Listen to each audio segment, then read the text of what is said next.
Siddaramaiah lease based ಮುಖ್ಯಮಂತ್ರಿ. High command ಹೇಳೋವರೆಗೆ ಇರ್ತೇನೆ ಅಂತ ಹೇಳಿದ್ದಾರೆ. ಇದು ಬೆಂಗಳೂರಿನಲ್ಲಿ ಕೇಂದ್ರ ಸಚಿವ ಕುಮಾರಸ್ವಾಮಿ ಅವರ ಹೇಳಿಕೆ.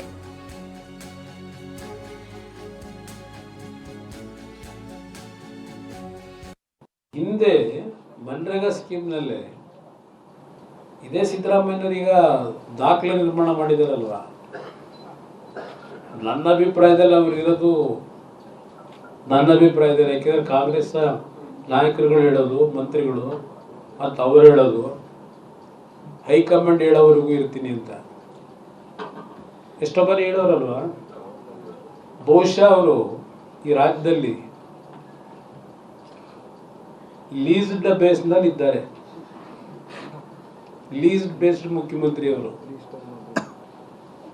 ನನ್ನ ಅಭಿಪ್ರಾಯದಲ್ಲಿ. ಅದು ಬೇರೆ ಒಂದು ಭಾಗ ಇರಲಿ ಅಂತ. ಏನು ದೇವರಾಜ ಅರಸು ದಾಖಲೆ ಅವರು ಸೆಟ್ ಹೊಡೆದಿದ್ರು, ಕಂಟಿನ್ಯೂಸ್ ಆಗಿದ್ರು 7 ವರ್ಷ. ಇಂದಿರಾ ಗಾಂಧಿ ವಿರುದ್ಧ ಸೆಟ್ ಹೊಡೆದು ನಿಂತರು. ಇವರು ಕೇಂದ್ರ ಸರ್ಕಾರದ ಹೈಕಮಾಂಡ್ ಇದೆಯಲ್ಲ, ರಾಹುಲ್ ಗಾಂಧಿ, ಅವ್ರಿಗೆ ಕಾಯ್ತವ್ರು, ನೀವು ಯಾವತ್ತೂ ನಾನು ಹೋಗ್ತೀರಿ, ಯಾವಾಗ ನಾನು ಹೋಗ್ತೀನಿ ಅಂತೇಳಿ. ಹಿಂದೆ ಮನ್ರೇಗಾ ಸ್ಕೀಮ್ನಲ್ಲೇ ಇದೇ ಸಿದ್ದರಾಮಯ್ಯನವರು ಈಗ ದಾಖಲೆ ನಿರ್ಮಾಣ ಮಾಡಿದಾರಲ್ವಾ. ನನ್ನ ಅಭಿಪ್ರಾಯದಲ್ಲಿ ಅವ್ರು ಇರೋದು